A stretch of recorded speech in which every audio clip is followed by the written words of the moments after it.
സ്വത്തോടെ അങ്ങേയറ്റത്തെ അഭിമാനത്തോടെ തല ഉയർത്തിപ്പിടിച്ച് LDF പ്രവർത്തകർക്ക്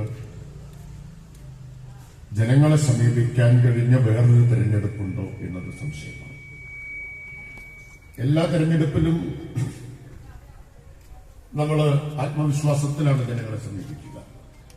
പക്ഷെ ഇതുവരെ നടന്ന എല്ലാ തെരഞ്ഞെടുപ്പിനേക്കാൾ ആത്മവിശ്വാസത്തോടെയാണ്, നിറഞ്ഞ അഭിമാനം. 35 വയസ്സായാൽ മതി എന്നുള്ളതാണ്. 35 വയസ്സ് മുതൽ 60 വയസ്സ് വരെയുള്ള BPL കുടുംബങ്ങളിലെ സ്ത്രീകൾക്കാണ് മാസം 1000 രൂപ പെൻഷൻ. 1000 രൂപ മാസം സ്ത്രീകൾക്ക് കിട്ടുന്നു എന്നുള്ളത് മാത്രമല്ല അതിന്റെ പ്രത്യേകത. ഇവിടെ ധാരാളം പേര് സ്ത്രീകൾ ഇരിക്കുന്നു, 2 പെൻഷനും വാങ്ങുന്നവരുണ്ട്. എന്നുവെച്ചാൽ 60 വയസ്സ് കഴിഞ്ഞവരുണ്ട്, അവർക്കിത് കിട്ടില്ല. ഇപ്പൊ തന്നെ 2000 പെൻഷൻ കിട്ടുന്നവരുണ്ട്. 1000 രൂപ പെൻഷൻ ചരിത്രത്തിൽ ആദ്യമായി ഒരു ഗവൺമെന്റ് അംഗീകരിച്ചിരിക്കുന്നു എന്നുള്ളതാണ്. അതാണ് ഇതിന്റെ പ്രത്യേകത. നിങ്ങൾക്ക് ആർക്കും ഇന്നേ വരെ പ്രതിഫലം കിട്ടുന്നത് പോയിട്ട് നല്ല വാക്ക് തന്നെ കിട്ടുന്നത് കഷ്ടിയല്ലേ? ഇല്ലേ? വീട്ടിൽ ചെയ്യുന്ന ജോലിക്ക് നല്ല വാക്ക് തന്നെ കിട്ടല് കഷ്ടിയില്ലേന്ന് ഞാൻ ചോദിക്കുന്നത്. റെയിൽവേയുടെ മേൽപ്പാലം, റെയിൽവേ കേരളത്തിന്റെ ആണോ കേന്ദ്രത്തിന്റെ? കേന്ദ്രത്തിന്റെ റെയിൽവേയുടെ മേൽപ്പാലം ഉണ്ടാക്കാൻ കാശ് കൊടുത്തതാരാ? കേരളമാണ്. കിഫ്ബിയുടെ ഫണ്ടാണ്.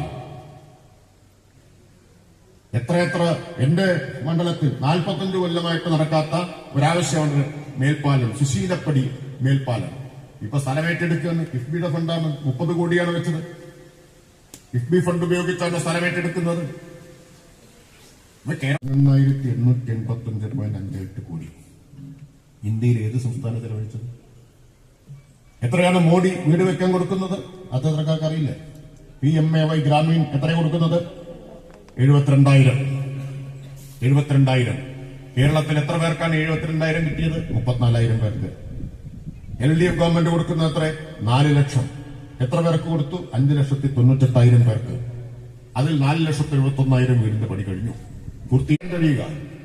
ആ LDFന്റെ സ്ഥാനാർത്ഥികൾ എന്ന നിലയിൽ അഭിമാനത്തോടെയും തല ഉയർത്തിപ്പിടിച്ചു ഓരോ സ്ഥാനാർത്ഥിക്കും വോട്ട് ചോദിക്കാം. അന്ധമായ രാഷ്ട്രീയ വിരോധമില്ലാത്ത കോൺഗ്രസുകാരും BJPക്കാരും ഉൾപ്പെടെയുള്ളവരും ഈ തെരഞ്ഞെടുപ്പിൽ LDF വോട്ട് ചെയ്യും. കാരണം ആർക്കാണ് മാസം 2000 പെൻഷൻ മുടങ്ങാതെ കിട്ടണ്ടെന്ന് ആഗ്രഹം ഉണ്ടാവും? ഒരു മുടക്കം വന്നോട്ടെ എന്നാരെങ്കിലും ആഗ്രഹിക്കും. 1000 രൂപ വീട്ടമ്മമാരുടെ പ്രവർത്തനങ്ങളിൽ നിങ്ങൾ എല്ലാവരും പങ്കാളികളാകണമെന്ന് അഭ്യർത്ഥിച്ചുകൊണ്ട്